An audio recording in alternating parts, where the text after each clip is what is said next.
with Bear Friday, Body Language, and today we're doing Dear Bear. This has been something requested by me. I want you to put in the comments your Dear Bears. Dear Bear, I've got this problem, can you help me with it? I'll tell you what I think, and we'll try and deal with it together. Of course, this is months and months and months old now. My computer broke some time ago, and whilst I'm using a different computer to make these videos now, I will acknowledge that my editing process is some months into backlog. And I will put on a disclaimer here, I'm just someone on the internet. You know, don't always do what I say. Make your own mind up. I'll give you my opinions, my thoughts, and I might not be right. So, Dear Bear, how do you heal from a broken friendship? I had a very close friend that I grew up with. We were friends for the first 21 years of our lives.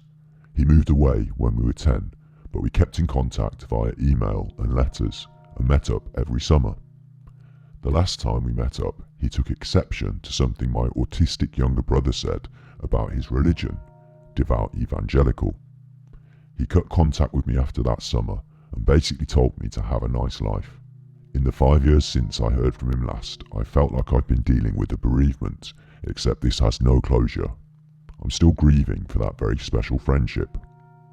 How can I begin to move on when I feel furious, betrayed and hurt, but somehow I'm still desperate for him to return to my life? And that's come from Meow Queen 22. So I've been ruminating on this a little bit. I'm personally not very good at maintaining friendships. Bears go into hibernation, and I find communication over long distances, over long time periods, to be quite difficult to maintain. Despite the plethora of social media options, I find nothing comes close to direct one-to-one conversation and contact. I believe that the people who are close physically, geographically in your life, those people are much easier to maintain a friendship with through that reason. You can physically see them and communicate with them on a much more regular basis. So my first thought was that the moving away and the keeping in contact with letters, that's already quite a strained situation. It's already lacking that regular one-to-one contact, that maintenance that a friendship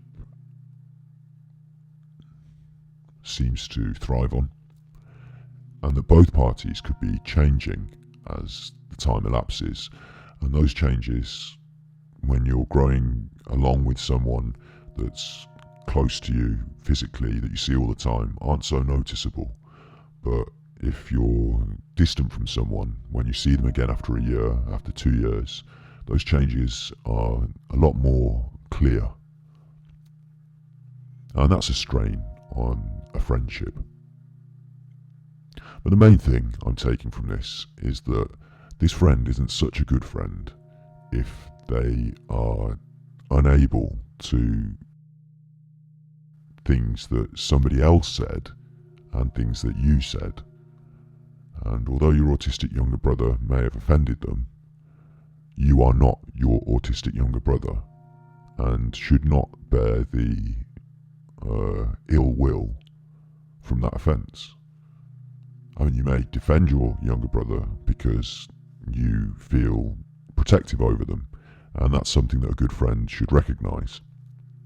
So it's easy to lay this failing in the friendship at a very clear and obvious point, and with a seemingly clear and obvious person. You know, it's not your fault, Meow Queen. The contact wasn't cut by you, and this friend has in some way changed. You know, whatever you saw in them that you believe in as a friend, they've let you down on that.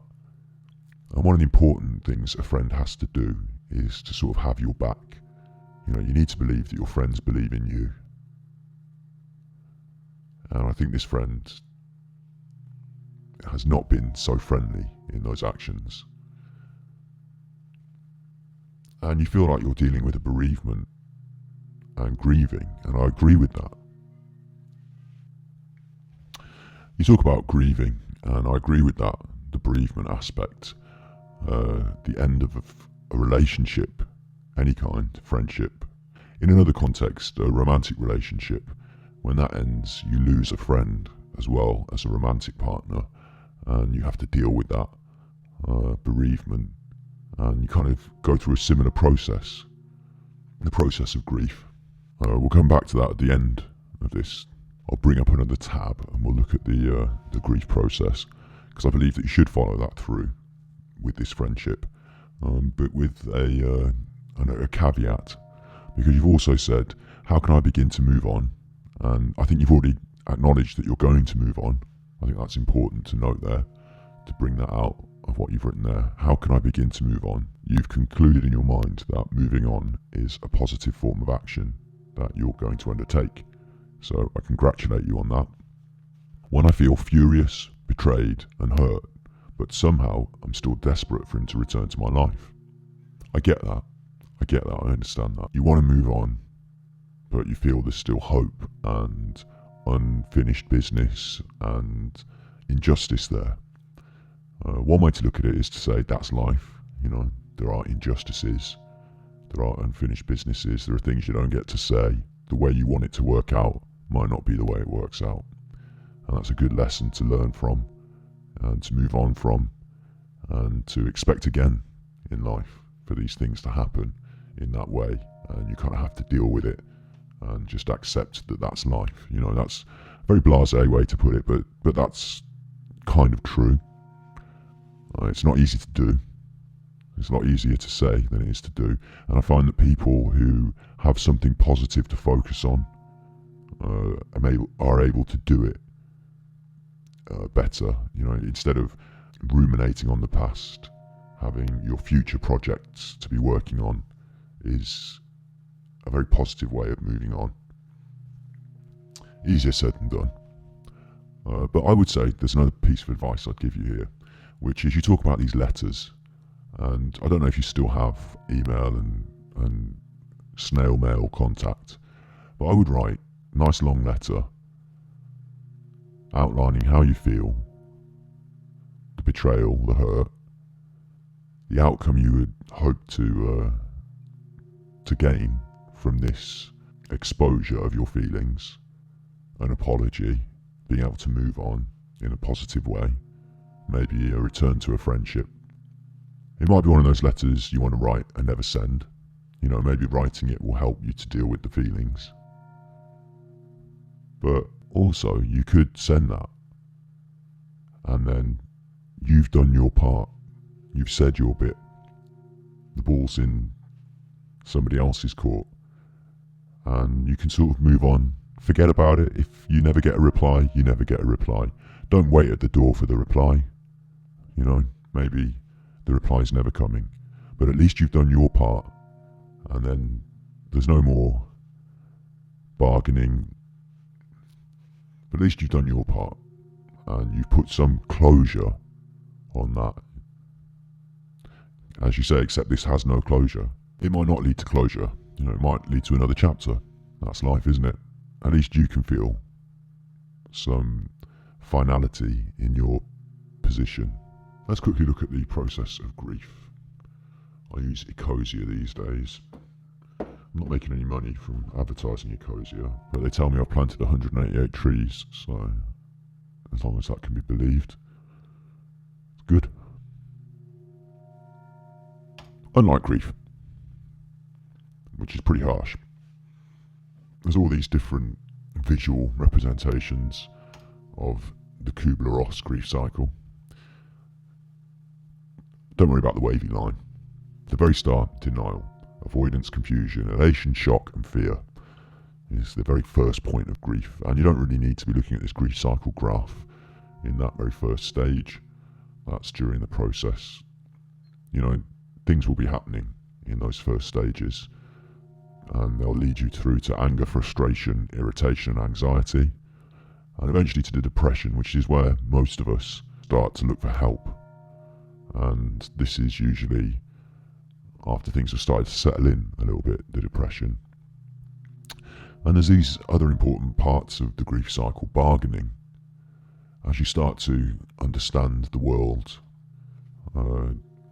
in context of grief, understand the world without that person or that pet or that loved one, as you start to understand the meaning of moving on in the world without them, you go through a process of bargaining, trying to find meaning, reaching out to others, telling one story.